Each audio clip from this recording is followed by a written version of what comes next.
Dave Darlington is a Grammy Award-winning engineer, producer, mastering engineer, and musician who has recorded, mixed, and played in just about every genre of music.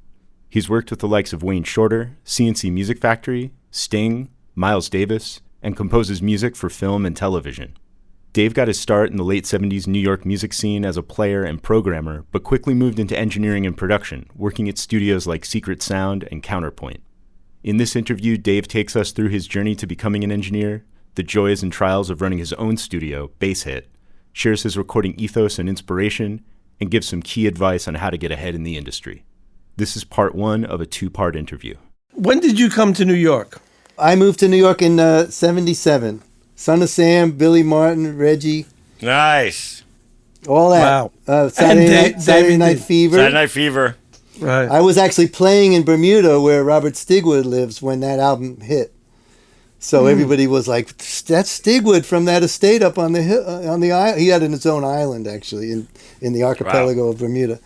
And I can remember being in the record store in Bermuda, blasting that album, going, wow, this is really good. And when you came here as a player. Yeah. I grew up in Florida, and I went to college and grad school in Florida, and I was a legit bass player. And I was playing in the symphony in Tampa while I was in grad school. It was a union contract, and you had your schedule laid out for the whole year. And so as I was in grad school, I thought, this is really what I'm going to do. It's all set. They like me, and I like them. And then I started looking at the older viola players and violin players, and they were like, oh, not the Shostakovich again. Oh. And I thought, I'm 20 something. It's Florida, And I thought to myself, man, that's going to be me when I'm 50 years old. I can't let that happen. So some buddies of mine had moved out to Boulder, Colorado with a fusion band, and they pitched me like, why don't you come out and join our band? We have a bus. We'll go on tour. So I did that for about 15 months. But obviously you were playing classical bass. So when I'm in the symphony, I'm doing symphony till like 10 o'clock. Then I'm going to the hotel and playing a jazz American songbook on pizzicato upright. I'm learning the jazz repertoire. Then I'm going to the after hours club with my electric and playing Everybody Was Kung Fu Fighting. Right. Wow. And then I was sleeping all day until orchestra rehearsal at 11. And that was kind of my life then, and it was great. Like every kind of music that I liked, I was doing. But what's interesting to me is, like, obviously, because I know you dearly, like in the 60s, I know what you were listening to, but were you also listening to classical music?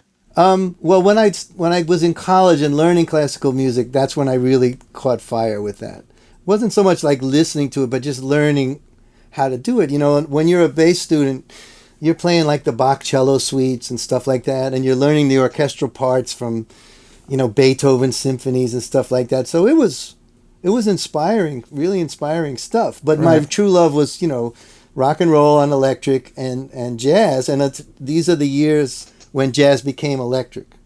I was a senior in high school and a freshman in college when Bitches Brew, Weather Report 1, Light as a Feather, My Goals Beyond, and my guitar player buddy's like, you got to hear this guy play on My Goals Beyond. What the hell is going on?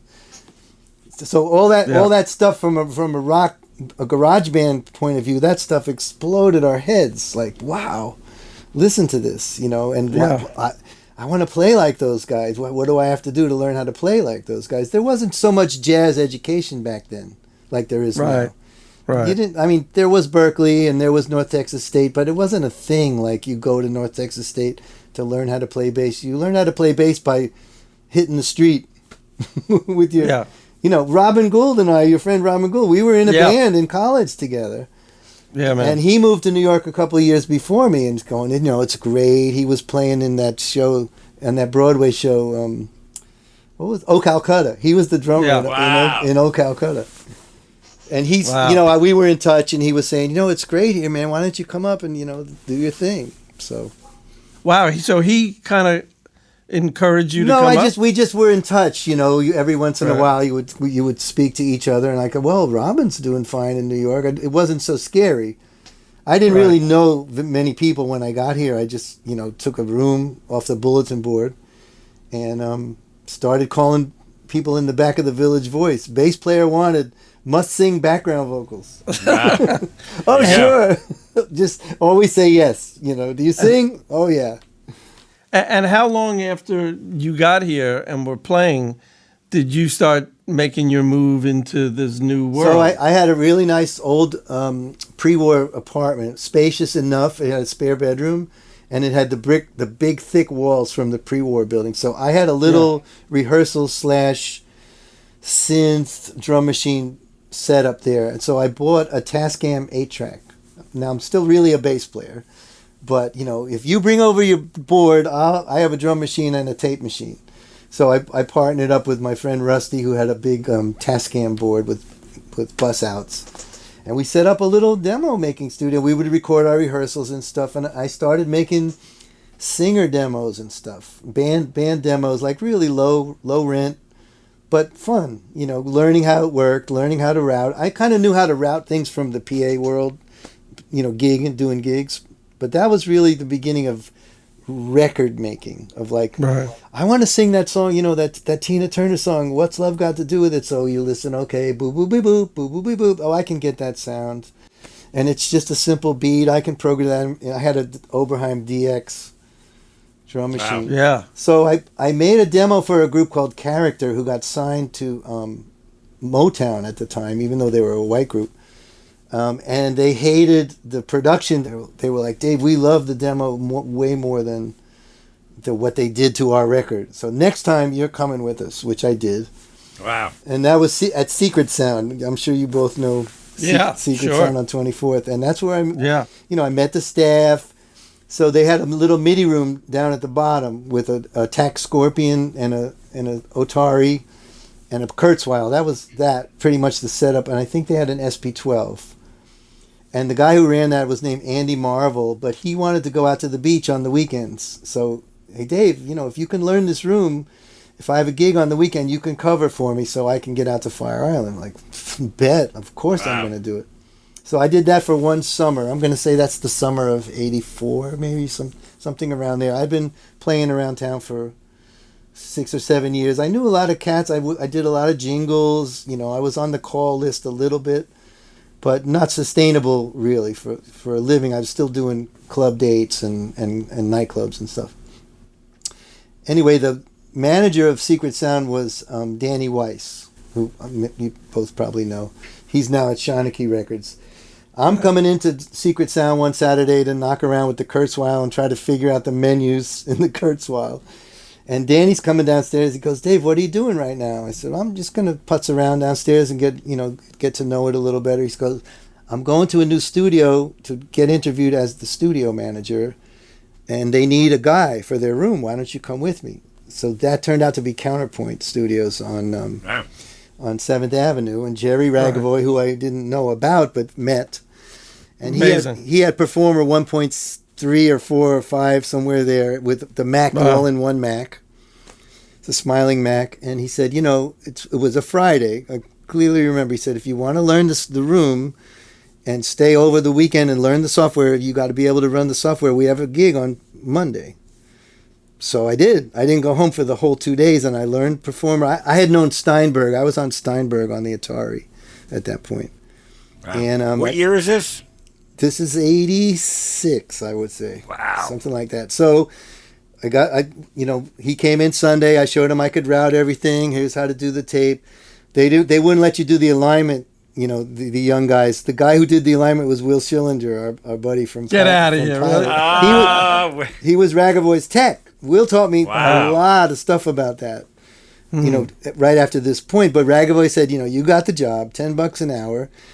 We got this lady named Sylvia Robinson coming in, and her son Joey, and they have some group. I don't know. It's called the Curious Five. It's Grandmaster something in the Curious Five. He says, "Hello, guess who that was?" Wow. Right. Yeah, and so that was your intro to. That was my first real now I'm getting paid $10 an hour to record people I just met onto 24-track. Wow. Secret stayed around for a long time, a few 4 or 5 years after that, and But Danny became one of my. I have 3 rabbis in my life, and one of them is on this podcast, And then the other Beautiful. two are Danny Weiss, who's still at Shawnee, and I still do all their mastering and stuff. And the guy who met me at Counterpoint when I was just starting, Steve Rosen. So I was there working, and in comes Debbie Gibson and that crowd, the Debbie Gibson albums. Wow. And I'm playing bass on songs and programming and helping them. And Rosen comes in because he was managing some of them, and he was like, "You're pretty good, kid. How much you making here?" I'm like, "I'm making $10 an hour." Yeah. He goes, "I'll get you 20." I was like, "Wow, this is like buying a watch in Times Square." Like that sounds a little bit too good to be true. So, but I signed with his company, which was called 23 West, and I had to tell Ragavoy, who had kind of become my buddy by this point, because I listened to his stories all day long. "Jerry, I got this offer to go independent." And he's just like, "Give me the keys. You're out of here." Oh, fuck. So now I thought, "Oh, what have I done?" So guess what? They couldn't really run the room. So he called you back? He called me back. He said, "I'll give you a gig, but it's got to be at the old rate." So when Jerry booked me, it was $10 an hour. When Steve booked me, it was $20 an hour. And Yeah. I just, I thought I died and gone to heaven. I thought this, life can't really get any better than this. I'm just making records all day with, people who are actually on the radio. Didn't Ragavoy own the original Hit Factory? He built where Sear is. That's the original Hit Factory, where Jimmy made the first two albums. Yeah, He had amazing. stories about Jimmy sleeping on the couch for a month. He had all kinds of stories, and he was an R&B producer from Philly. Right. Like, old soul records. And he had a writing partner named Bert Burns, and they wrote Time Is On My Side, Take a Piece. He did the whole Big Brother with Janice. Take a piece of my heart. That's his cut. Yeah. He was good. Yeah. He was really good. And, he kind of, I got a credit, between Danny Weiss and him, that's how I got a leg up. Amazing. Everybody in the world is trying to get their nose into the temple. And, we all do it in our different ways in our own time. But I think you pointed out, Davey, that you studied. You went in and you got to put the work in, right? Got to put the work in, yeah. Yeah. Because like John worked in a traditional old, like he came up through the ranks. Through the internship and stuff. The record plant, yeah. Oh, yeah, okay. But you pushed your way in by learning the technical part of it. I sneaked in through the technology way, really. I mean, I knew enough about audio signal routing and everything, but I remember going past Rogue Music in the 80s. And seeing a Commodore 64, and going, holy moly, why is the Commodore next to the wah-wah pedal? What in the world is that about? And feeling like I was getting left behind. So I bought that. I told you I bought that Commodore 64, and I had Steinberg 24, and it looked like gibberish. But I figured it out. So that's kind of how I weaseled my way in, and then. Being a musician, I was able to sort of cross-collateralize. I can make your beat, but also, your A-flat is a little low right there. Right. Right. That's great. So, and then you just do your sensibilities, and it takes a long time to learn from the older guys. I can remember being at Counterpoint. Steve Goldman, is that name familiar to either of you guys? He was Hush Productions engineer. So he would say, Dave, set up the rough mix for us. And I would plug, a 42 into this and, Eventide into that. And I would have effects on everything. He's like, Dave, you should be able to make a rough mix with one reverb and one delay. I was like, you got to be kidding. Look at this rack. We have racks. Look at we got this for over here. He says, no, Dave, there's a couple of moments in your life where you go, oh, yeah, that's right. Yeah. Another one was the Phyllis Hyman record that I helped to write. I got to do the mix with Martinelli, and he was like, "Good mix, Dave. We're in Miami." I go home, the record comes out, and I go, "That sounds like my mix, but not really." It turns out he had a guy come in and follow me, and just get the vocal just right. So I asked him. I said, "Nick, is that my mix?" He goes, "It's basically your mix." I had my guy come in and work on the vocal a little more. When you are able to put the vocal in a record the way it belongs, that's when you're a mix engineer. Yeah. Right on. That was another toe stubbing Wow. milestone. Yeah. Yeah. Right on. That's a nugget. Yeah. And- for sure. And one more is like the Al Schmidt thing of like, hey Al, when you mix, I don't see any compressors or EQs, because not if I recorded it. Yeah, right. There you go. Hello. Right. So when you look at my Pro Tools sessions, I have to make up stuff to make these videos. Oh yeah, we'll put this compressor on, and then we'll, because I don't. It's Yeah. balance and ambience, right? Yeah, So absolutely. The simplest path is the best sounding path. Yeah. That's right. That's I right. do a lot of that when I'm in like places I'm not used to. Yeah. When I go down, if I go down to Austin to mix a record, I don't use a ton of gear. If I'm tracking a record in Minneapolis at Pachyderm, I don't use a ton of gear because I don't want to get too complicated. I don't. Right. I don't want to over EQ. I don't want to. I want to keep it really simple, and then bring it home. Right, and then you have your options are open Yeah. to you later. Yeah. And also, if you start getting, I mean, you remember the days where it took 2 days to get a kick drum sound, and you were changing the heads and the blah, I mean, blah, blah. I laugh about that stuff now, but we've all lived through that many We all times. lived through it. But looking back on that, the person who suffered from that was the fucking musician. Yeah. The players who were sitting around for hours while Yeah. everyone was getting really technical about that stuff. Right. That is Well, really, and then they've made their own defense of like, I'll give you 5 solos and you can pick the best thing you want. I mean, when you're on a 16 track tape, there's only room for one guitar solo. yeah, that's You, right. you guys all heard the Bohemian Rhapsody multi-track, right? Where like one of the background tracks turns into the guitar solo for Yeah. 30 seconds. Yeah. Yeah. Because you had no choice, and split it out. At Secret Sound, they had that very early automation where it was on track 24 and track 1, right? And so if you did too many passes, your mute started to get late because of the head gap, the difference between the playback and the sync head. Yikes. Wow. So you could Yikes. only do 3 or 4 passes before everything would start to get sluggish. But that was the first time I ever saw automation. And then a couple of years after that was the AES, where there was a TV inside the SSL. Like, what the hell is a TV doing in the board? So, what was the CNC connection? Was that through Rosen? That was through Rosen. Yeah, that was we had a little room at Quad. Once Rosen started managing me, Quad absorbed Counterpoint over the years. Jerry sold off his floors one by one, and Lou Gonzalez bought them. And Lou was trying to keep his SSLs busy. So Steve and I built a little programming space. We had a soundtracks board and a lot of MIDI and a Mac. And Lou would let me drag an Otari out to the outside of my little closet room and strap it into my patch bay, print what I was programming, and then we could mix it on his SSLs. So it was actually feeding his business model. So he gave me the room. We had the original bass hit was a free room at Quad that Steve and I filled up with stuff. And then there was that fire at Quad. I don't know if you remember that fire from 1990.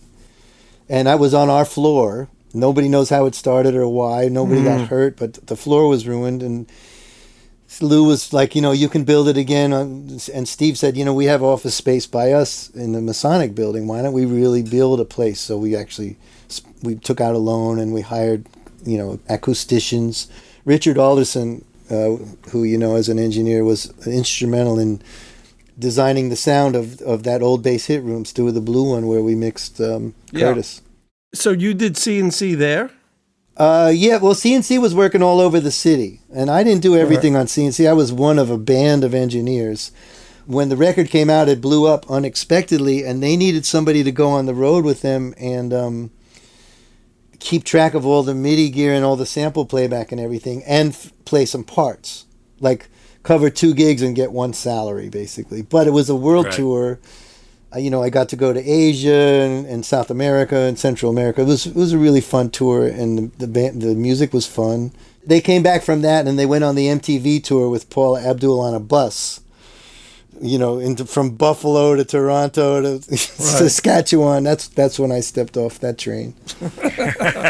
But I was friends with Robert and David, and they had built matching studios with the income from that record. So they had big 72 G pluses, and then David Cole passed away suddenly, and since we were all being managed by the same people, Robert said, you can have David's SSL if you just make the payments, because he was liable for the lease. So for him, it was great. He could get out of the lease with no cash out of pocket. I got an SSL 72G Plus for like half price when they were. That was the hottest board you could get at that moment. Right. So I ended up paying that thing off over time. When we closed Bass Hit in 2000, that board was paid in full. Wow. So you were at the Masonic Building for 10 years? Yeah, 1990, from the fire at Quad to 1990, we built that place. The 23 West offices were right across the hall, and Steve managed the studio. And so you've been there for 21 years, where you are? Where I am now was built in 1997. It was originally over here, this little stand. There was a bunch of samplers. That's why I wrote the score for Oz, the show. This was a warehouse space, and I couldn't take time in my own studio to do the writing of the TV show because you needed to make a ton of money to keep that studio going. So you had 2 rooms? From 97 to 2000, I had this place and the Masonic place. Wow. And but the TV show was paying. I didn't even feel this cost because the TV show covered it. That ran for 6 years, from 97 to 2003. That's amazing. So in 2000, I really considered bringing the SSL over here, and you can probably see the size of the room. It would have stretched right over to the door. You would have had to, every time you went into the vocal booth, you would have had to suck in your gut. So that wasn't such a good move, and we ended up selling it. A guy in Hawaii bought it and shipped it to Hawaii. I don't really remember. It was an auction. Jimmy B. Jimmy Biondolillo did the auction, and we got rid of all the big speakers and stuff. And I kept a few pieces. Oh, cool! I got my Eventide. I got my David. My Mutator. I got my 500 rack with the. Remember, there was never enough de-essers. You always needed like a 500 rack with 7 or 8 de-essers. So I kept that stuff. I don't track much with it, but I like having it around. But even though you had your studios, you were always at Clinton or you were at the power station. So that rack and a couple of big trunks of stuff, like I saw your Space Echo, John. I would carry I would carry my Space Echo around, and I had some Line 6 filters and stuff. So you would call the cartage guy, we're mixing at the Hit Factory tomorrow. It's going to be there for 3 days. And Stuart, I schlepped my stuff to your place, I think. I know. Yeah. Of course. So my schlep routine. That was Big Mike. Big Mike, $200 Oh my God. $200 round trip. Come and take all my stuff. Right. And it gave you, the first person I ever saw do that was Chris Lord-Alge. It gave you a certain status when the assistants and the staff of the studio came in. It's like, those are Chris's racks, or those are Brower's racks.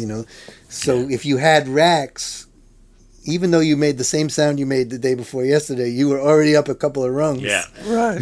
I remember having one of my racks shipped to St. Louis for a record in like the early 2000s, and it was put on a pallet. Yeah. And then just covered in, wrapped in plastic. Wrapped up. Yeah. And I just was like, back then it was like, okay, this is cool. $2,000 or whatever. Yeah, great. I got my rack there.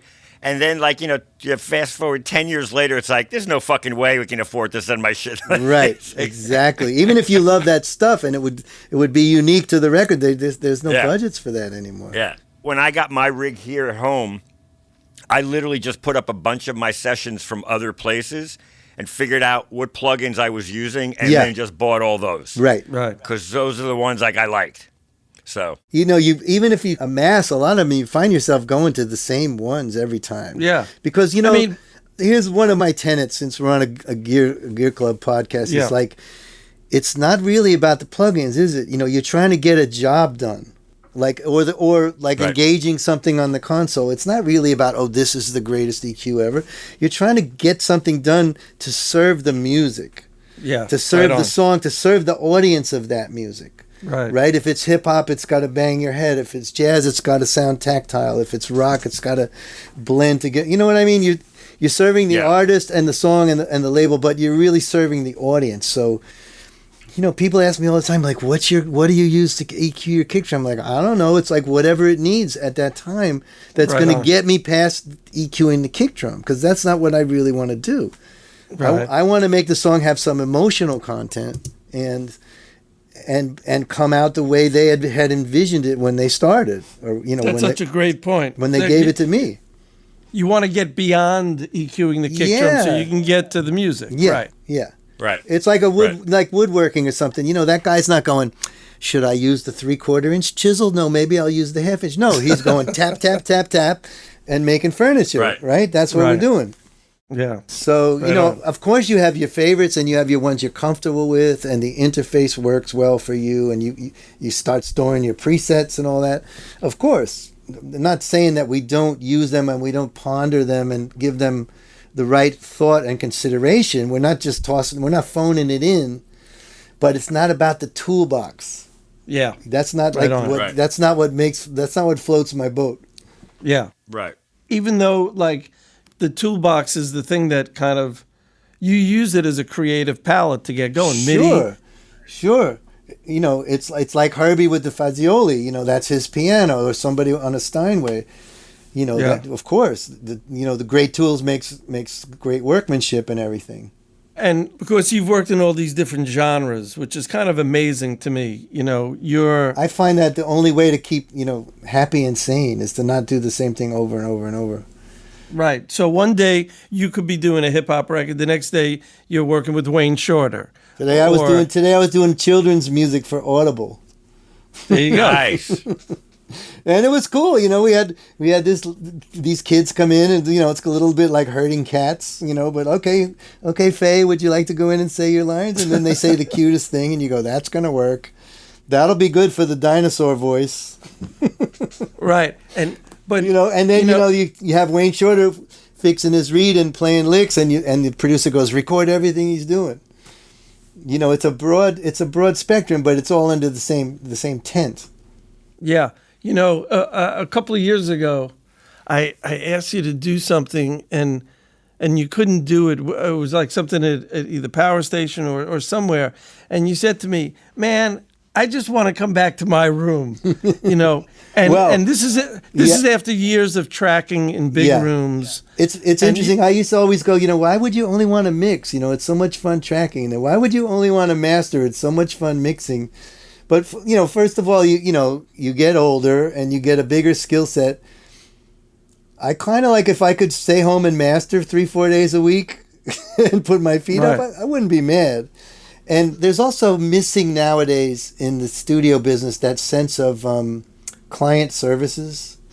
I won't name any names, but I went to a studio 2 weeks ago. I rarely go out to other studios, and it was a Sunday morning in the dead of Brooklyn, 10 o'clock downbeat, 4 saxes and the producer, just a sax quartet, some arrangements.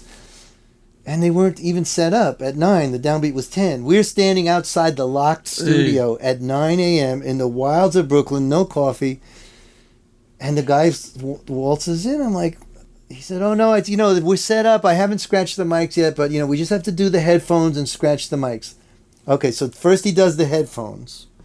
And I'm thinking, the gobos are a little high. We're going to have to get stools because they can't see over. I'm doing that kind of stuff. And then we set up the Pro Tools, and the Pro Tools doesn't work. Sunday morning in the East Brooklyn. He calls the boss. The boss is at a church gig.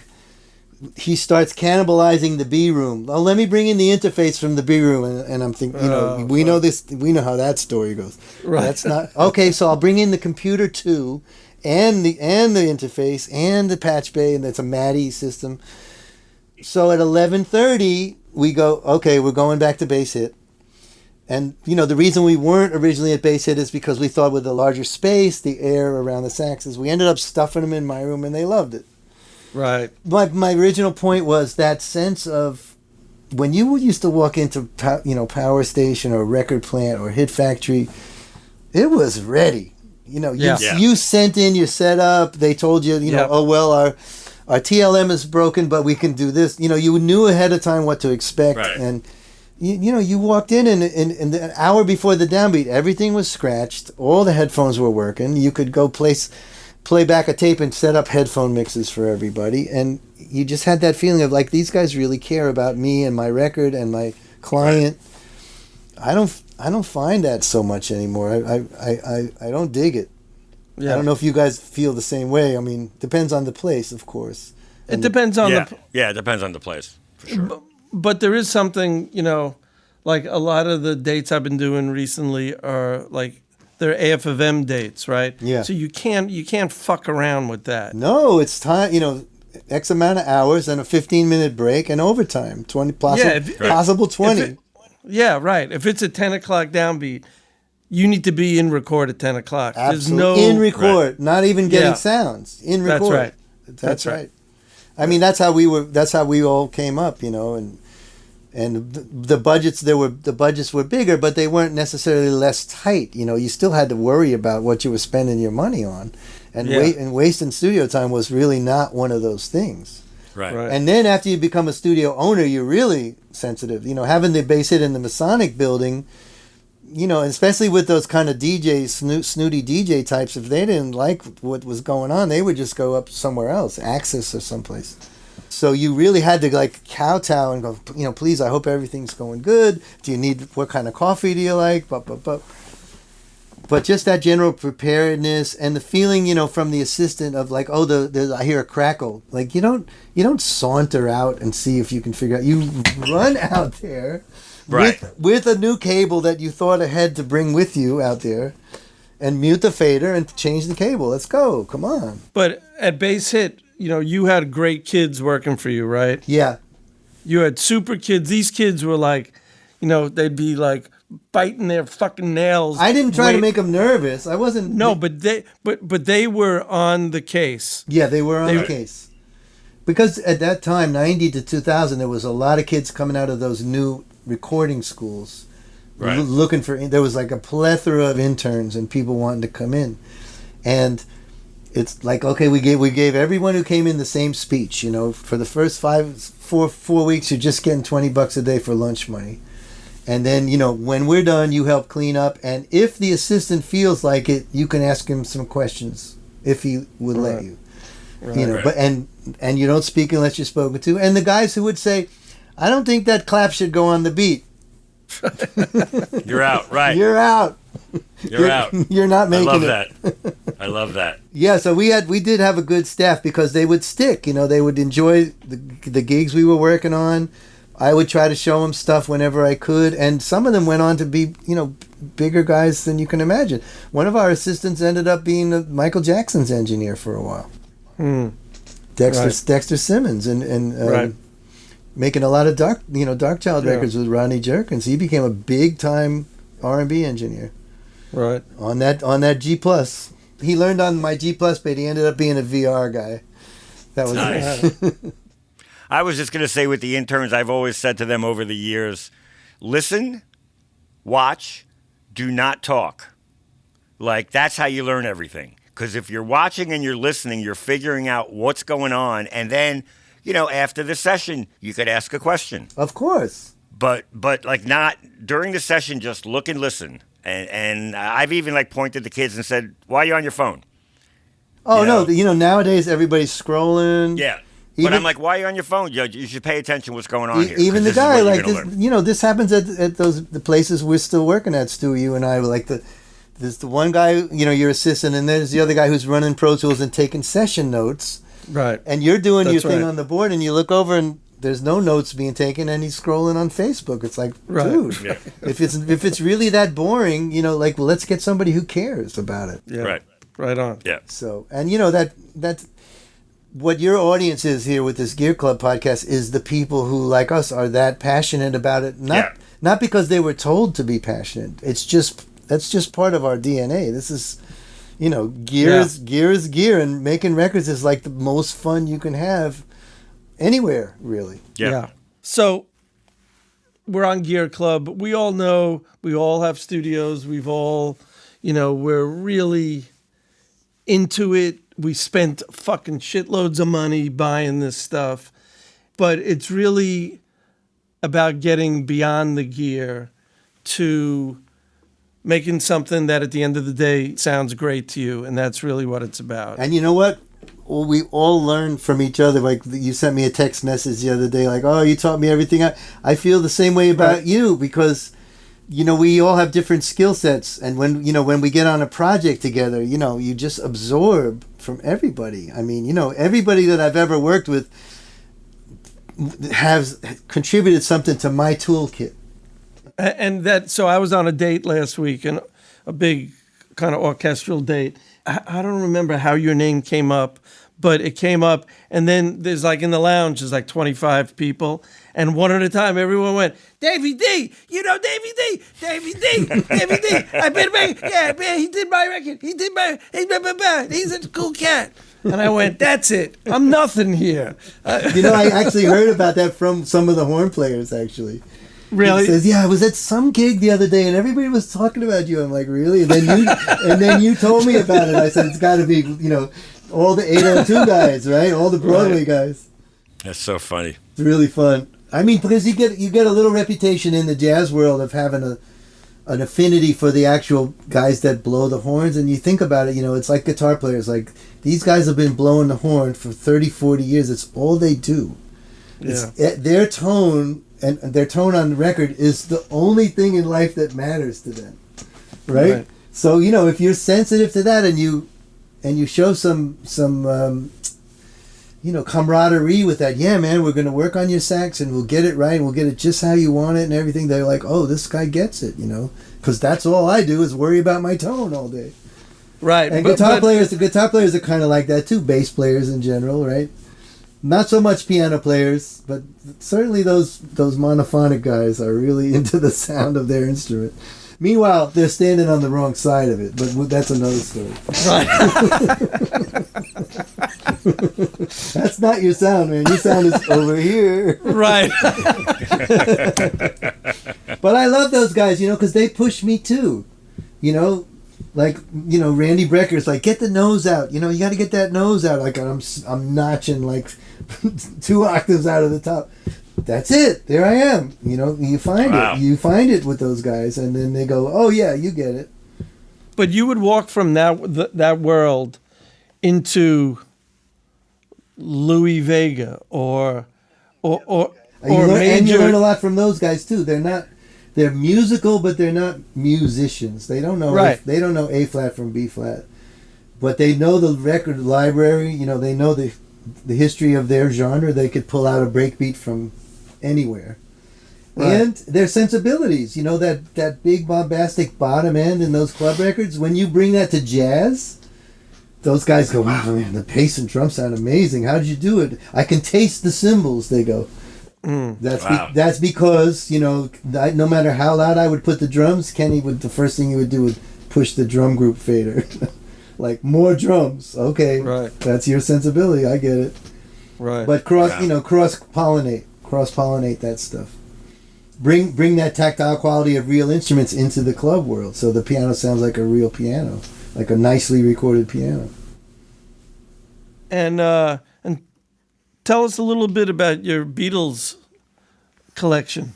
My vinyl. Your 45s. Yeah. So I have a jukebox. I got the idea of a jukebox came through our friend Rick Chertoff. I was at his house and he had a jukebox. I'm like, you actually have a jukebox in your house? I'm gonna do that.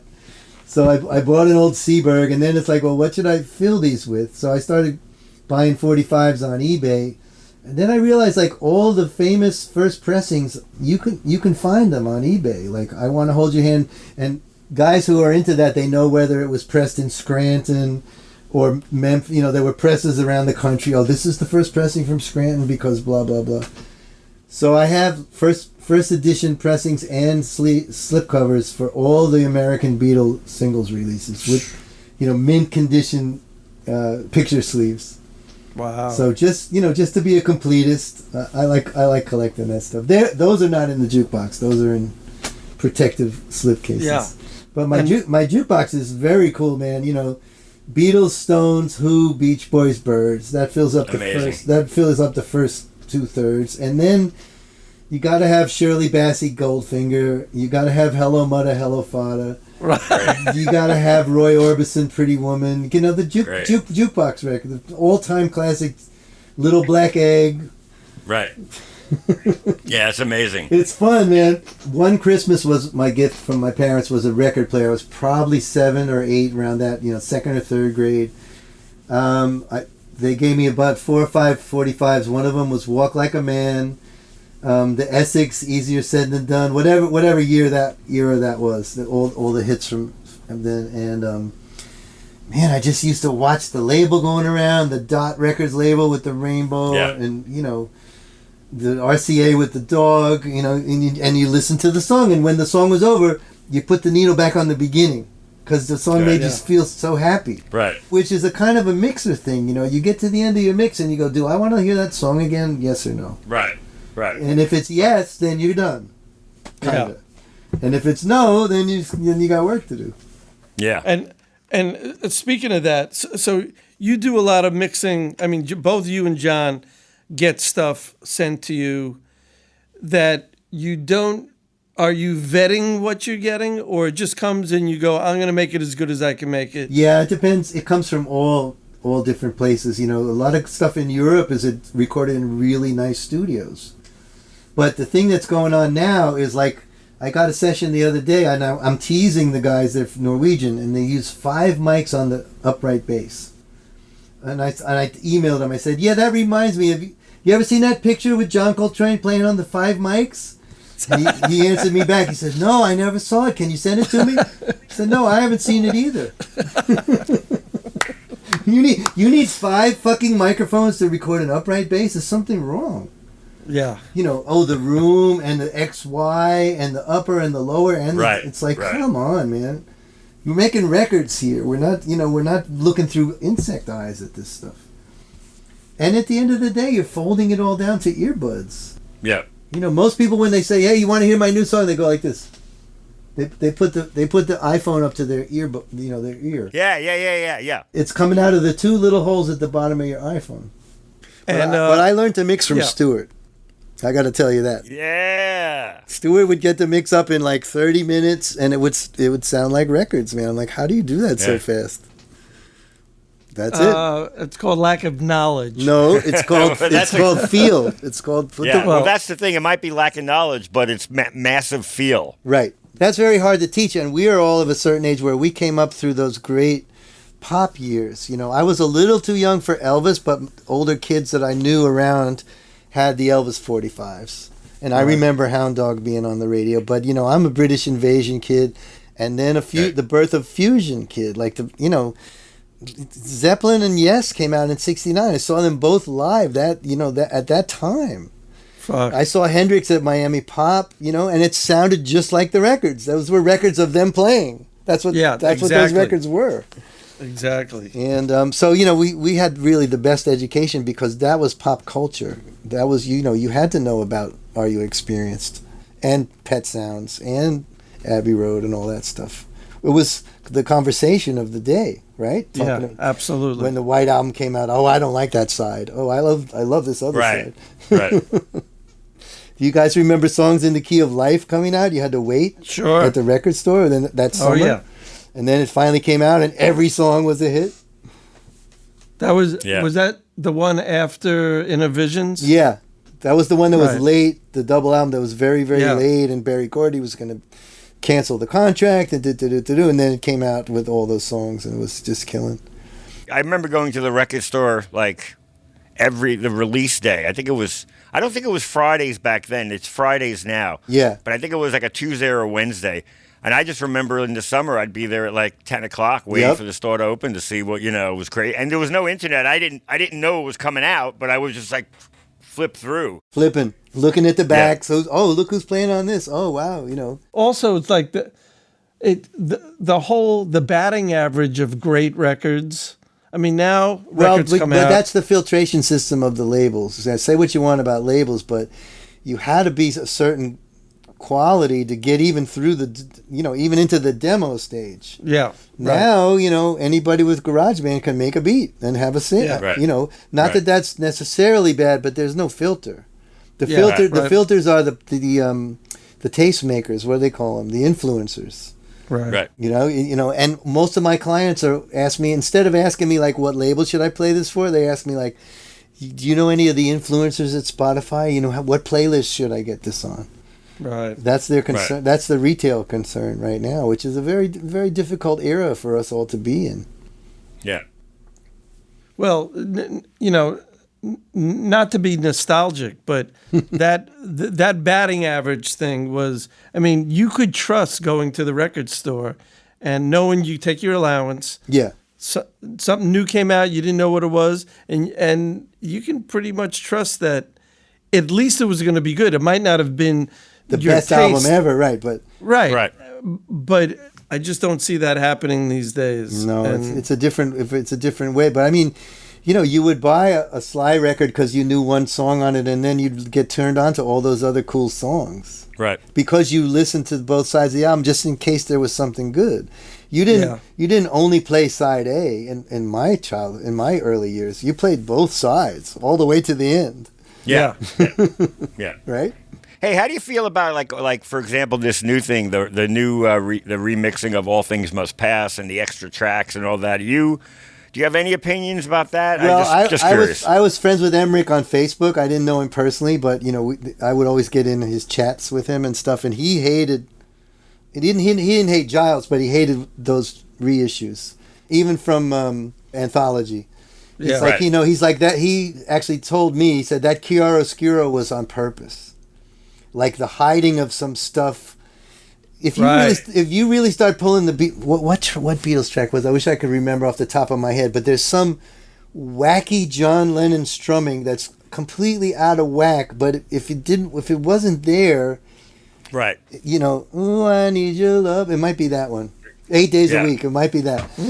And you're listening to this guitar part going, what the hell is he playing? But it's making it go. It's doing Yeah. It's doing Yeah. its thing. but you don't want to highlight it, Right. and because then it's no longer in its rightful I went place. to see the Love Show in Vegas, and actually my family dragged me out there for my birthday. You're gonna love it. It's a Beatles show, and I was like, no, I'm not gonna like it. But then the background vocals from "Girl," tit tit tit tit tit, because you're in one of those chairs, with the speakers all around. Right. I'm like, okay, that's pretty cool. It was kind of cool to hear those untethered parts floating around. That was fun. Right. But there's something about making it all so clear. Now, I will say the Hollywood Bowl album is a pretty amazing technical feat. Right. I don't even really know how they did that, but Ringo's drums sound amazing. I'm sure it was really crappy recording it originally. Right? That's 1966. It's got to be even the Shea Stadium stuff. I know that a lot of that was fixed. But how? But I don't know how. Yeah. I really don't. But the Wow. Hollywood Bowl album actually sonically sounds like a pretty. I mean, they're playing their butts off, and Ringo's hitting. Right. But Right. they probably did that thing with Isotope where you can here's the drums and here's the piano. And Giles talks at times about being able to separate that stuff out. And Abbey Road as a studio has now gone into more R&D and that kind of stuff. They're part of Audio Move, or they bought Audio Movers and. Oh, wow. And they're doing, the spatial thing in their own way too, and so I guess that's where their bread and butter is lying now. But if you grew up on those records, it's hard to hear them in another way. I'm not a fan. That's honestly, Yeah. that's my feel. Like All Things Must Pass is just one of my favorite. I'm I'm so used to the way it sounds, and I love it. I think it sounds so great. Not that I'm anti them doing it so much as I don't necessarily want to listen because I'm already obsessed with the way it is now. And I don't feel like it's missing anything. And part of the aesthetic of that record making that was going on then, and shortly thereafter, the Jeff Lynne stuff and all that. That's like really classic novels for us. That's like taking James Thackeray and rewriting, repunctuating, re-editing it. Or so. It's like, come on, man. It's Dickens. That's just the way they meant it, and that was the technology that was available to them, and they pushed it to the limits, all of them, and and they still sound great when they come on. I mean, they just sound awesome whether they're playing out of a mono jukebox. Or the original stereo mixes, a lot of that I like. The fact that there's this reissue and All Things Must Pass, it's now a hit record, right? It's like at the top of the charts. Yeah, I still have my Right. box. My box has like all the edges are cracked, but I still have the Me original too. set, right? But Yeah. is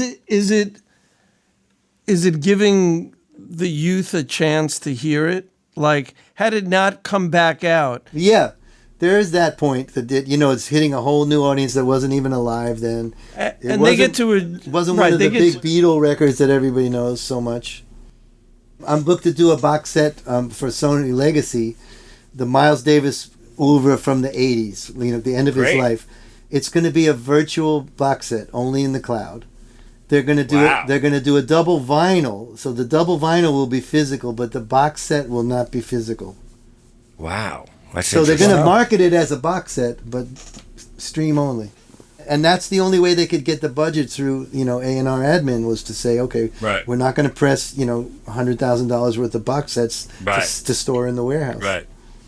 Oh, that's interesting. It was really like, because the producer was asking me, Dave, have you ever heard of virtual box sets? And I'm like, not exactly. So he explained to me that's what they're going to do. The vinyl is going to sell because of the vinyl people, but the box sets may or may not sell depending on if anybody wants to hear the music. Right. But in the cloud, there's no storage costs. There's no shelf life. You don't have to service Tower and Amoeba and all those. Right. So what? You just paid to download it? Yeah, I guess so. Yeah, or it's on the services if you're a Spotify listener or whatever. Oh, okay. No, but it's a box set. It's a curated box set with a booklet and everything, but it's all virtual. So wow, there's going to be liner notes and photos and it's stuff like he was in Montreal for 4 nights straight and you've only heard the excerpts and now we're going to hear the whole show. So there's going to be tons of hours and hours of music, but not physically in a bunch of CDs on the shelf. Oh, great! So you'll be doing that for a while. That sounds like a huge. Yeah, gig. it's gonna be a minute. So how do you get your head ready for that? Like, do you? Well, I don't know if I know your audience might be interested in this story. So I did the Fillmore box set of Miles. Right.